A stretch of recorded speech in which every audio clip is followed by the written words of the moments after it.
gangguan pada indera penglihatannya. Bahkan hal itu terjadi sejak ia masih berumur 2 tahun. Tapi semua itu tak menyurutkan nyali bocah satu ini untuk bisa serius menekuni jagat akting. Merasa penglihatannya kian terganggu, kemarin Sony pun memeriksakan matanya dengan diantar Zakaria, sang ayah.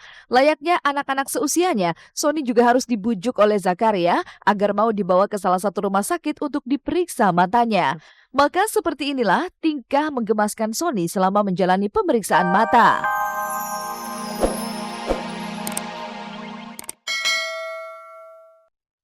Halo, apa kabar pemirsa? Menemani siang Anda, saya Olivia Vendri akan mengajak Anda untuk mengungkap fakta dan realita lewat mata kamera hanya di Seleb On Cam.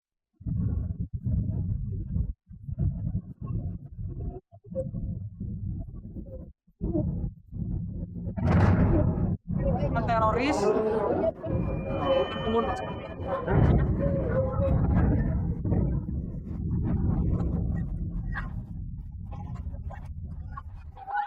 sebentar Pak.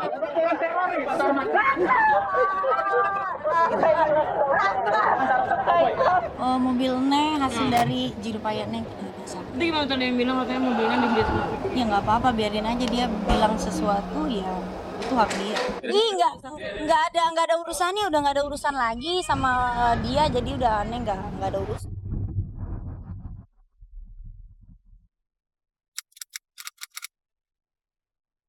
Nama Vicky Prasetyo seolah tak bisa lepas dari sensasi. Bagaimana tidak, sepekan terakhir nama mantan tunangan Zaskia Gotik ini menjadi buah bibir paling populer dan paling sering diberitakan.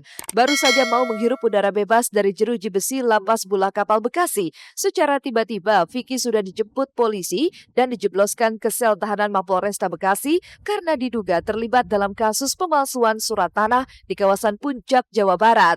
Dan atas penangkapan tersebut, kemarin melalui kuasa hukumnya, Vicky mengajukan permohonan pra-peradilan untuk menggugat Polres Kota Bekasi dan juga menuntut ganti rugi senilai $500 miliar. Lantas benarkah jika penangkapan kembali Vicky ini berimbas pada batalnya sejumlah kontrak pekerjaan yang harusnya bisa ia jalani pasca ia resmi bebas dari rutan Bola Kapal? Ini kami resmi mengajukan permohonan pra-peradilan. Yang pertama kami mohon agar Vicky dibebaskan karena proses penangkapannya tidak sah. Yang kedua, akibat dari tindakan pihak penyidik Polres Metro Bekasi, klien kami Vicky Prasetyo mengalami kerugian. Karena memang negara ini negara hukum. Siapapun yang merasa dirugikan, merasa tidak puas, silahkan untuk menggugat melalui pra-peradilan. Memang sudah ada aturannya. Nggak ada masalah. Ya silahkan aja akan menggugat berapa, silahkan, itu hak warga negara. Yang tidak puas silahkan. Jadi nanti untuk pengadilan lah yang menentukan antara dari penggugat sama yang tergugat dari Polres. Vicky mungkin merasa perlu melakukan gugatan dan tuntutan sebesar $500 juta atas kembali dijebloskannya ia ke dalam penjara dengan dalil jika apa yang dialaminya ini sangatlah tidak manusiawi dan proses penangkapannya tidaklah sah. Tapi alih-alih tidak mau menanggapi laporan kuasa hukum Vicky, pihak Polresta Metro Bekasi justru akan segera melimpahkan perkara Vicky ke pihak kejaksaan lantaran berkas-berkasnya dinilai sudah lengkap. Nah, untuk sampai saat ini kita sedang menyusun pemberkasan untuk kelengkapan dari Vicky sama ayahnya. Nah, di sini kita sudah melakukan pemberkasan sudah hampir final. Sampai saat nanti ditahan sampai 20 hari. Secepatnya kita limpahkan ke kejaksaan. Vicky Prasetyo yang pernah membuat heboh lantaran ditangkap pihak kejaksaan tak lama setelah menggelar acara pesta lamaran, kini mau tak mau ia harus kembali merasakan dingin dan pengapnya Hotel Prodeo. Bahkan ancaman 7 tahun penjara siap menjerat Vicky jika ia terbukti bersalah. Dan ironisnya, Hermanto yang notabene adalah sang ayah juga harus bernasib sama dengan dirinya lantaran tersangkut pula dan diduga turut membantu atas aksi dugaan penipuan yang dilakukan oleh si pemilik jargon kontroversi hati ini. Lantas benarkah jika Emma Fauzia harus dibuat syok atas ditahannya Vicky beserta sang ayah atas tuduhan dan kasus yang sama? Nah, di sini ada ranah tersendiri dari ayahnya Pak Hermanto. Di situ memang pada saat penjual tanah si AT melaporkan bahwa dia sebenarnya kenal sama Bapak Hermanto sendiri. Pada saat itu Bapak Hermanto menawarkan kepada anaknya untuk membeli tanah. Akhirnya terjadilah jual beli tanah. Jadi bukan notarisnya, tapi suratnya. Surat hak untuk menjual yang palsu. Kalau kagak tahu enggak, tapi pernah pergi beli tanah itu tahu. Kayak gitu. Kalau kasus hukumnya baru-baru tahu waktu hari Sabtu itu aja. Beli tanahnya ini dari Pak Herman. Pak Herman tuh? Iya, Pak Herman yang papanya Vicky. Karena beli tanahnya awalnya dari yang bodong itu kan Vicky bukan bikin di jalan-jalan dia cetak. Itu kan dari notaris.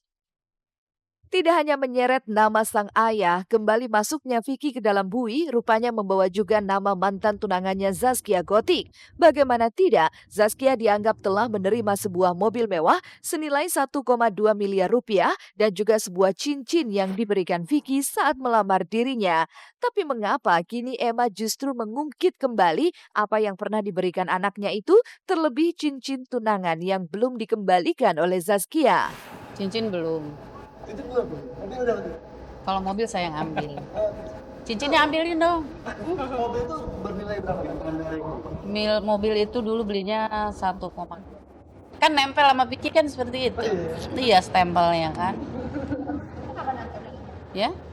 Oh, sejak kejadian itu saya cari kuncinya, saya ambil. Ya biasanya kan ya kampung itu tunangan gak jadi, barangnya seserahannya dibalikin. Biasanya kan seperti itu. Ini nggak ada klasifikasi. Biasanya kan seperti itu. Ya Bapak nggak tahu lah masalah itu ya kan. Karena Neng itu kenal mereka itu ya belum lama. Ya kan. Itu aja baru 5 bulan lah kalau nggak salah. Ya, gitu kan. Ya Bapak nggak tahu masalah itu. Pokoknya setahu Bapak ya nggak pernah dibeliin apa-apa. Ya kalau masalah itu ya bagaimana nanti aja Neng itu kan Bapak juga hanya menyaksikan istilahnya memang nggak ada pemberian apa-apa, itu aja yang setahu Bapak gitu. Ya sempat ngobrol ya, Neng juga ya pernah mengatakannya begitu, nggak pernah diberi apa-apa, itu aja hanya tahu itu ya. Makanya Abah percaya sama Neng. Kalau Neng kenal sama orang itu belum pernah Neng itu nge-backup apa-apa, setahu Abah itu, setahu Abah.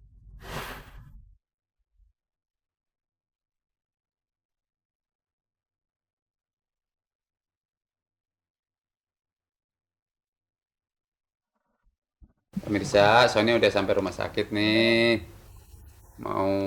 Udah baru ngurus administrasi. Sekarang Sony lagi duduk santai sambil nunggu dokter. Ya no, lagi sambil baca, tahu bisa bacanya? Oh, ini nggak tahu. Bisa baca nggak? Gaya bener Ya baca. Pak, bisa baca. Iya, biar bisa Sony bisa baca. Bisa matanya. Makanya Cukup, biar bisa normal lagi matanya. Biar bisa normal lagi. tadi itu dah. Lu bisa mau kerebat lihat. Bisa mau kerebat lihat ya.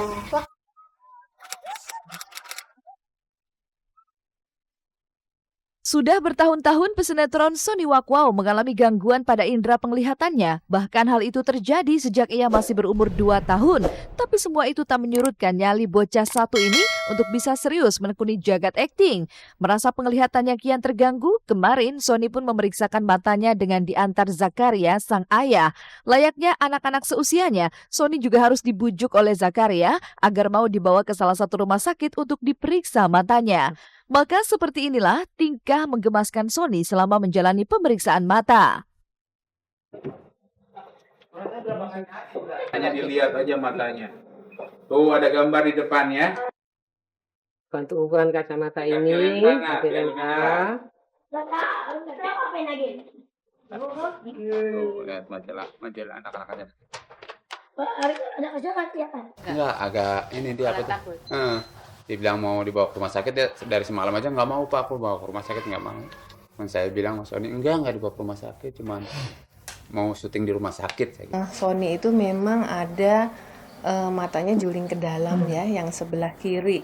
Itu tadi saya tanyakan kepada orang tuanya, ternyata sudah diketahui sejak usia sekitar 2 tahunan. Seharusnya Sony butuh kacamata. Tapi karena dia mungkin belum pernah memeriksakan, jadi mata yang sebelah kanan juga ada penurunan fungsi penglihatannya. Tapi tidak separah yang kiri. Usai menjalani